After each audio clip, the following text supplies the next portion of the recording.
dalam upacara Hari Kebangkitan Nasional 2025, Gubernur Jawa Barat Deddy Mulyadi menyoroti krisis karakter anak-anak yang terjerumus tawuran, narkoba, dan kecanduan gadget. Menurutnya, sistem pendidikan saat ini gagal menjawab kegelisahan generasi muda. Deddy mengkritik keras imperialisme kolonial yang dulu menindas rakyat, sekaligus mengingatkan bangsa ini tidak boleh buta, tuli, dan bisu melihat masalah anak-anak sekarang. Solusinya, pendidikan militer ala Dodik Lembang yang disebutnya berhasil membentuk disiplin dan visi hidup peserta didik. Gubernur meluncurkan program Sekolah Kebangsaan Jawa Barat Istimewa, menggabungkan akademik dengan pelatihan karakter. Tak hanya untuk anak bermasalah, sekolah ini juga akan memberi beasiswa pada mahasiswa berprestasi dengan syarat ikut pelatihan kebangsaan. Pidato emosional ini juga menyentuh peran orang tua dan kearifan lokal Sunda. Simak kutipan lengkap pidato Kang Deddy berikut ini. Ketika anak-anak kita menghabiskan waktu main game online sampai jam 4 pagi, tidak masuk sekolah, di rumah ngamuk, mengancam orang tuanya dengan pisau, menusuk kakeknya dengan sangkur, kita hanya bisa diam. Proses kita hanya dua, pidana dan penjarakan dalam penjara anak. Tetapi kita tidak pernah menyadari bahwa seluruh lorong-lorong kegelisahan mereka, seluruh hiruk-pikuk jalanan tak membuat mereka nyaman. Sudut-sudut rumah menjadi neraka bagi kehidupan mereka. Lapang-lapang bola tergusur menjadi industri perumahan pemukiman dan pertokoan. Mereka kehilangan tempat bermain. Mereka kehilangan air yang jernih di sungai sehingga bisa mereka berenang.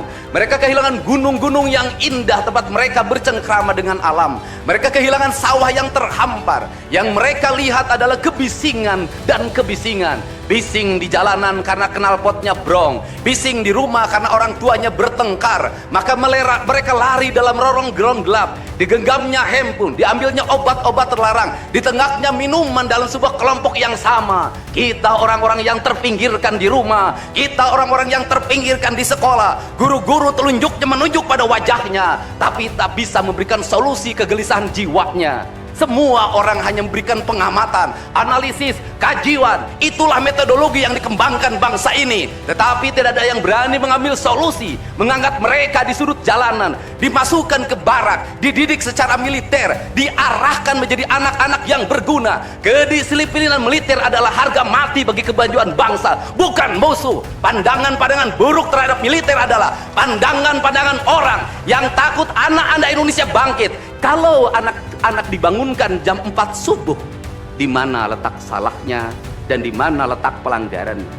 Kalau anak-anak dibangunkan kemudian disuruh membereskan tempat tidur, apa salahnya dan apa pelanggaran hak anaknya? Kalau anak-anak disuruh sholat subuh, apa pelanggaran haknya? Kalau anak-anak mengikuti kuliah subuh, apa pelanggaran anaknya? Kalau anak-anak disuruh ngantri kemudian makan pagi, sarapan pagi dengan telur, dengan nasi, dengan pisang dan minum susu, di mana letak salahnya? Kalau anak-anak kemudian disuruh belajar dan saat belajar duduknya bersikap memandang ke arah gurunya, memandang mata gurunya agar terjadi transformasi energi antara guru dengan muridnya yang hari ini dihilangkan dengan digitalisasi, menghilangkan ruh spiritual konsepsi pendidikan kita, diganti dengan konsep pendidikan digital yang tidak lagi melahirkan hubungan emosional guru dan murid. Akhirnya murid-murid tidak menghormati guru-gurunya karena guru lupa mengekspresikan nilai-nilai spiritual dalam dirinya pada murid dalam ruangan yang hening, diganti dengan papan belajar digital. Di mana letak salahnya?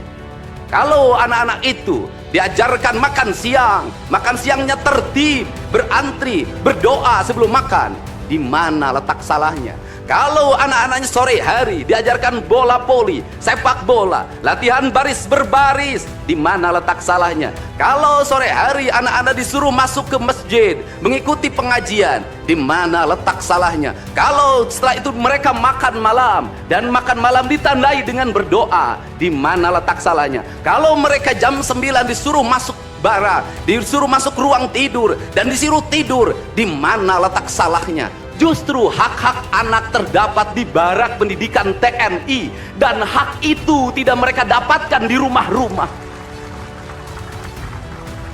Tidak ada anak nakal, tapi orang Sunda itu menyebutnya budak bangor. Budak bangor itu beda dengan nakal.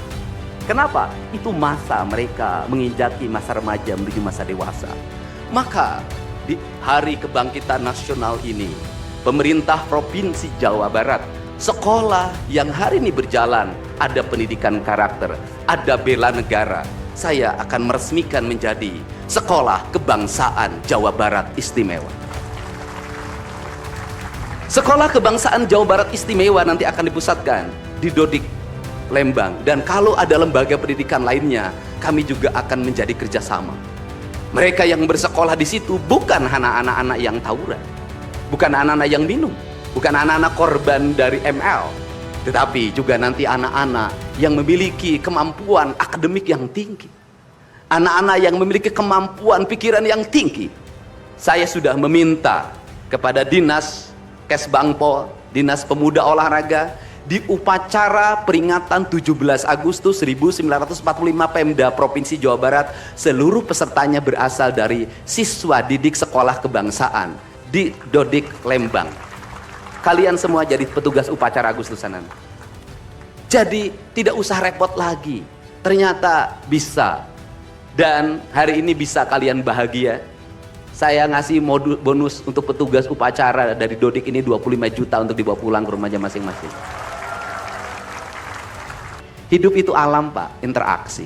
Buktinya sama tentara nurut, sama ibu nggak nurut, sama bapak nggak nurut. Nah ini, makanya untuk itu dari sekarang mari bangun cinta negeri ini, karena negeri ini adalah negeri Siliwangi, negeri Silih Asa, negeri Silih Asi, negeri Silih Asu, negeri Silih Pikanyaa. Bagi mereka yang tidak ngerti Siliwangi, tidak tahu makna Siliwangi, tidak pernah berkontemplasi dengan Siliwangi, jangan coba-coba Anda berbuat tidak baik terhadap tanah Siliwangi.